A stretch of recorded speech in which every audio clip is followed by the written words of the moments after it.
My life isn't what I see on the news. It's not a magazine ad. Or a music video. My life is unique. I am learning who I am. Where I stand. How I fit in. Real life is bigger than fantasy. This is Real Life Teens.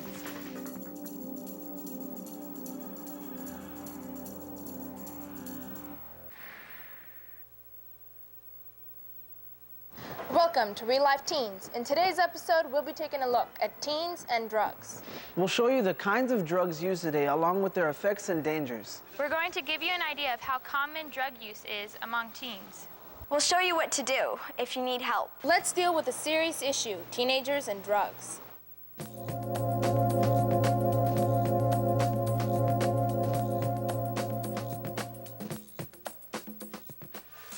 How many teenagers use drugs? I feel drug use is pretty high among teens. Commonly, drugs are used by teens you wouldn't expect. People you wouldn't like, some people you wouldn't even expect, like people who are super smart and like straight A students who are great athletes, and they always can get it, you know? Drug use that starts innocently can often turn tragic. They get involved with drugs and alcohol at the same time, and that's what ends up with deaths. Drugs will often affect all aspects of a user's life, and friends often see the tragic consequences. It might be fun while you're doing it, but to everybody else who's in the right state of mind, it's not very attractive at all. How common is drug use among teens? You've heard it a million times by now. Say no to drugs. Only losers use drugs. Be drug-free. You've probably heard about the war on drugs and the stiff penalties that nonviolent drug offenders face.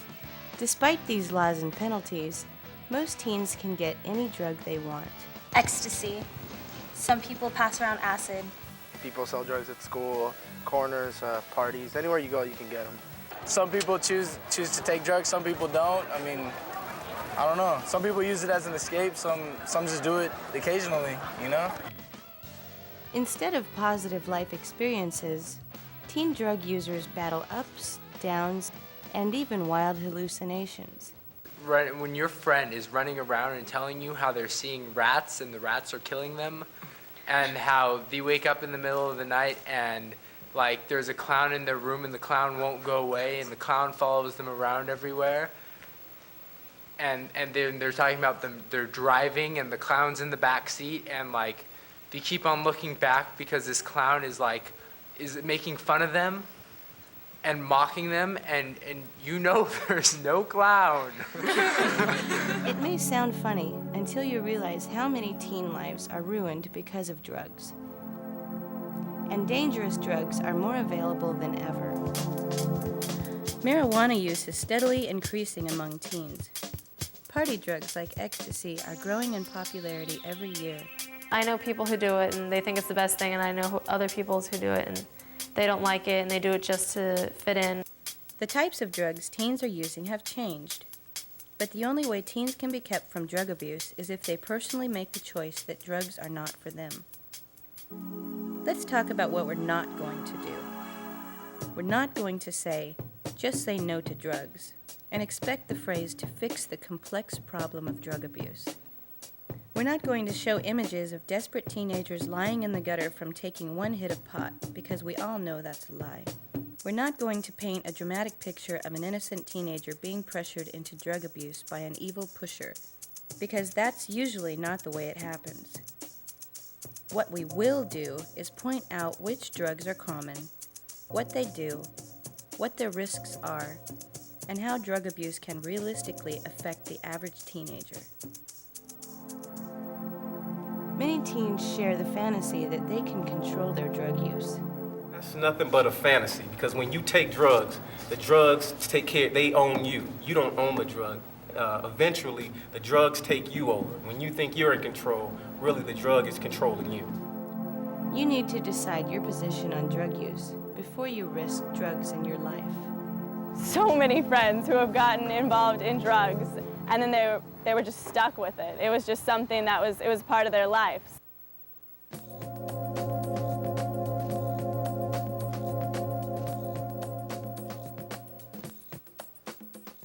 When I was first offered to smoke weed. I didn't know what it was like because I had never smoked it before, so I just did it on a whim.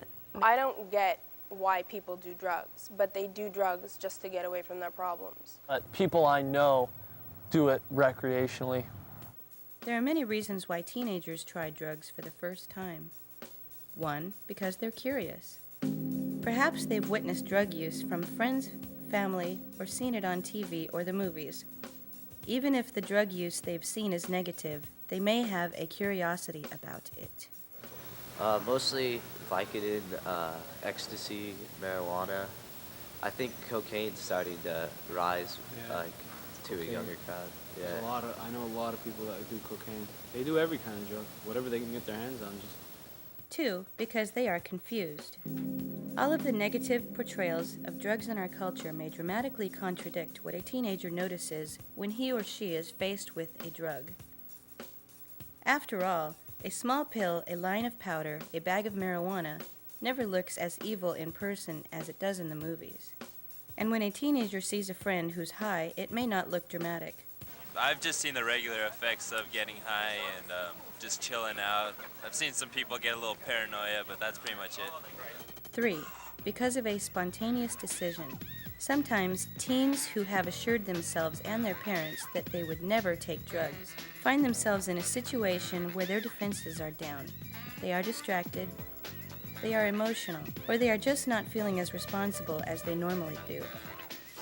And they decide then and there that they will experiment with the drug, just this once. Like at parties, if you want to get high, you could just go anywhere. 4, to create an image. Maybe a teen is in a peer pressure situation where taking the drug makes them fit into a group. Maybe the teen wants to change their self-image and flirt with danger. Maybe the teen is rebelling against his upbringing or his situation. In these circumstances, taking a drug could be to create a new image for himself or his friends or all of the above. These are just 4 of the countless reasons why a teenager may choose to explore drugs. It's a personal decision, and there are as many reasons as there are teenagers. But whether or not you choose to become involved with drugs is entirely up to you and no one else.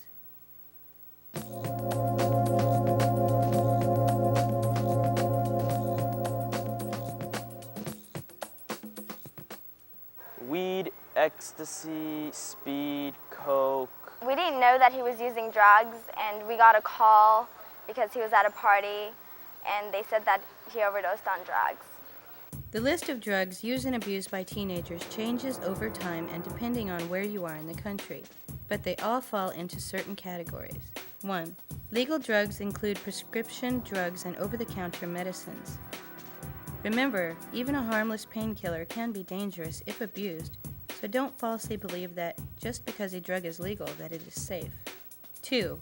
Illegal drugs include a wide range of substances, many of which you've probably already been warned about. 3. Chemical substances, which include basically everything on the market which can be ingested to create some sort of effect in a teenage user. These chemicals include household cleaners, fuel, paint, and glue. They are technically not drugs, but some kids use them to try to get high, with disastrous results. My friends have really raspy voices from smoking weed. It's like zoned out, like not really interested in anything. The smallest things amuse them. Cannabis. Marijuana is an example of the cannabis family of drugs. It is derived from smoking or eating the plant in order to ingest the psychoactive compounds, including THC. The effect of cannabis can range from mild relaxation to hallucinations. Although not considered addicting, cannabis use can lead to sleep disorders, paranoia, nausea, or anxiety. Marijuana, #1 by far. If you get caught having marijuana less than an ounce, you get a possession ticket. Regular users can develop responsibility and time management problems that can grow completely out of hand. And many claim that because it's illegal, cannabis can be a stepping stone to trying more powerful, more dangerous drugs. Stimulants, amphetamines, cocaine, crack, speed. These are substances that work on the central nervous system to increase the heart rate, breathing, and blood pressure. Ritalin, which is a controlled substance, is often abused by young people who have never experimented with drugs before. Many experts warn that Ritalin is a gateway drug, leading to more dangerous drug use. The effects can range from feelings of confidence, alertness, and euphoria to severe depression, agitation, paranoia, and anxiety. Due to the harsh effects on the body, these drugs can lead to seizures, strokes, and heart attacks. Users of stimulants often become compulsive and become physically or psychologically addicted to them. More on addiction in the next section. Tobacco is also a commonly used and very addicting stimulant. Depressants. Sedatives, barbiturates, and other depressants work to slow down the user's central nervous system and create a hypnotic response. Alcohol is an example of a depressant. Users take depressants to feel relaxed, happy, and sociable. But depressants can be dangerous, even deadly to a teenager. They may cause vomiting, muscle spasms, loss of consciousness, and can even lower the heart rate or breathing to dangerously depressed levels, causing death. Depressants can be highly addicting as well and can cause damage to the body's organs. Narcotics. Opium, heroin, codeine, methadone are all narcotics. They act as painkillers. When abused, they can lead to overdoses and death and are extremely addicting. Many young people are abusing Vicodin, which is a narcotic. People sell Vicodin. I mean, I don't know if someone breaks their arm, you know, they'll go and get like extra prescriptions of it or do that stuff. I mean, people take Vicodin when they drink too. It gets you more drunk. Hallucinogens. LSD, mushrooms, PCP are hallucinogens. They create changes in a user's mind, forming an experience that can be known as a trip. But these mental voyages can be frightening and may result in anxiety attacks, delusions, and schizophrenia-like symptoms. In short, they can make you act and feel crazy. And that's not all. Hallucinogens can result in flashbacks for days, weeks, or months after their use, and can even create long-lasting mental disorders. Ecstasy. Ecstasy is in its own classification of drugs. It is considered a mood elevator that produces a relaxed, euphoric state and a sense of empathy with other people. Like everything feels good and you're so friendly and like let's say I'm talking to you, I'd be like, you're my buddy, you know, we gotta hang out, I gotta get your number, you know. Just like buddies though, it's weird. It is not physically addictive, but can take on great importance in a user's life. It is not known what long-term effects are, but some research points to potential nerve damage. It can cause depression. Depression, temporary but sometimes prolonged depression in heavy users, people who will use once a week for a while, oftentimes report midweek depression. This has to do with MDMA depleting serotonin. The abuse of any drug will have negative side effects. And many frequent users may be unconsciously trying to fix an actual mental disorder that could be much better treated by a physician. This has been a very brief list of commonly abused drugs, but it is not a complete list by any means.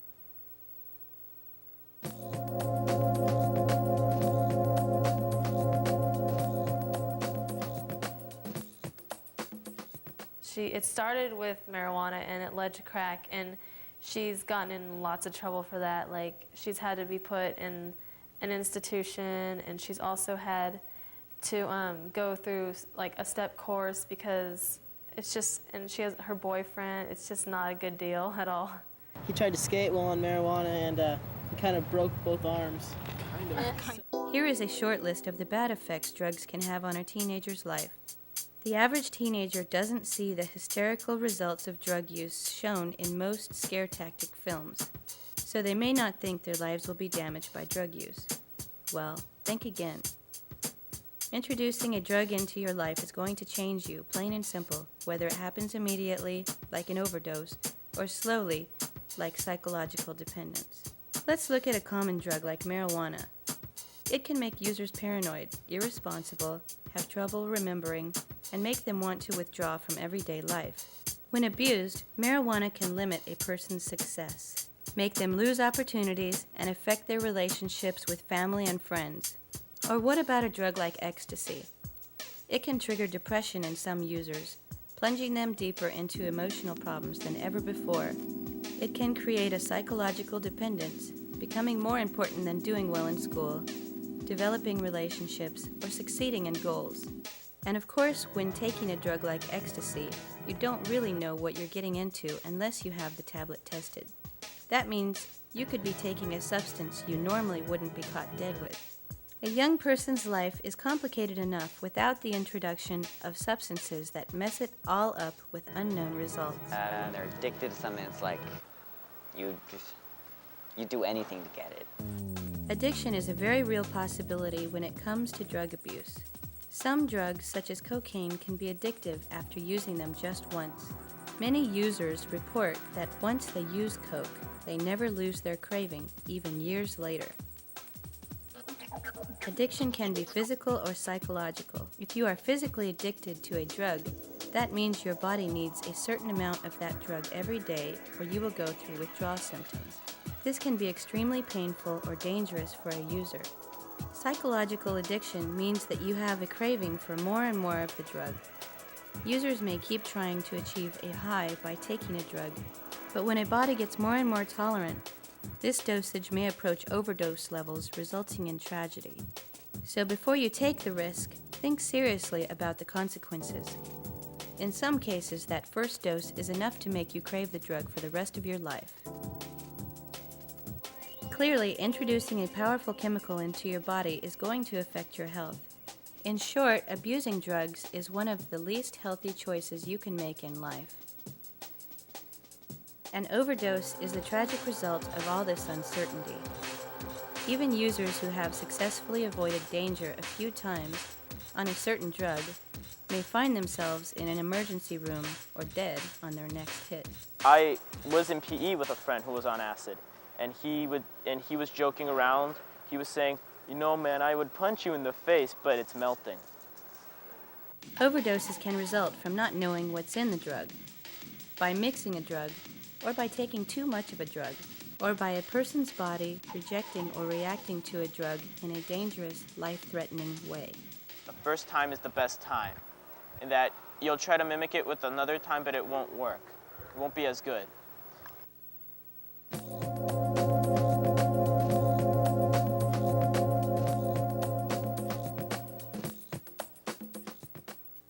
I mean, what it used to be was just because of the music. You're there to go listen to the DJs and listen to the music.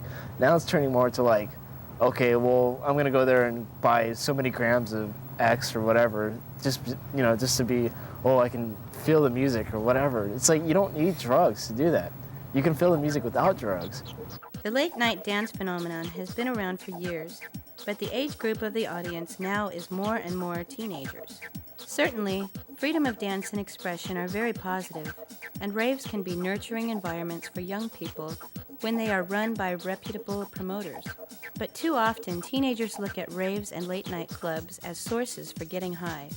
All of the dangers mentioned in this program apply to taking drugs at raves, plus a few more. If you take drugs at raves, you may be far more susceptible to dehydration and overheating. Dancing all night alone can make you dehydrated. But when combined with drugs commonly available at raves, you could be putting yourself at risk from heat stroke. Teenagers have been hospitalized and some have even died from this serious condition. Most important, whenever you are in a party or dance setting, don't drive if you are under the influence of drugs or alcohol, and don't ride with someone who is. Well, if you can ask your mom to pick you up, or dad, that's a great thing to do. Have a designated driver come with you who's not going to use any substances, possibly who can get some rest and not dance during the evening. Getting money for a taxi cab. Raves oftentimes end during the day. Hang out for a few hours, take a cab home.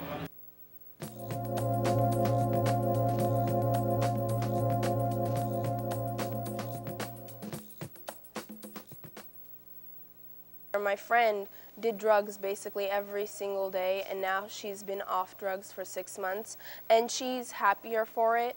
Fortunately, there are lots of resources that young people can turn to with drug questions or problems. A good place to start is your own parents.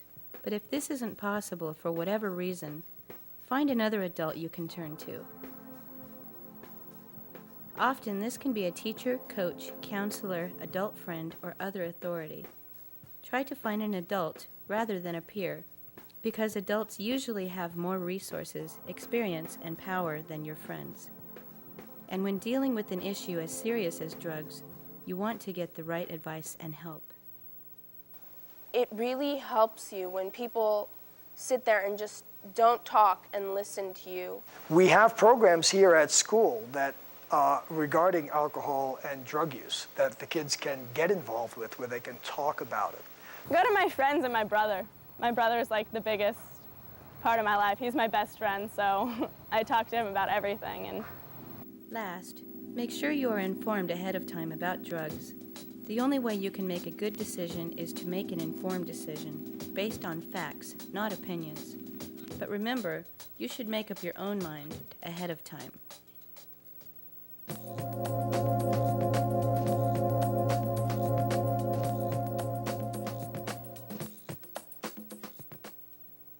You don't need drugs to get a high feeling. There's no way a television program is going to force you to decide one way or another about drugs. But by learning the facts, thinking about the consequences, and considering your goals in life, you can make the right decision for you. With all the pressure today's young people face, it's obvious that introducing drugs into the equation is a formula for disaster. Get informed, do research, and make your own decision about this crucial life choice instead of relying on the opinions of others. If you have questions, ask. If you are in trouble, get help. Take charge of your own life. Thanks for watching Real Life Teens.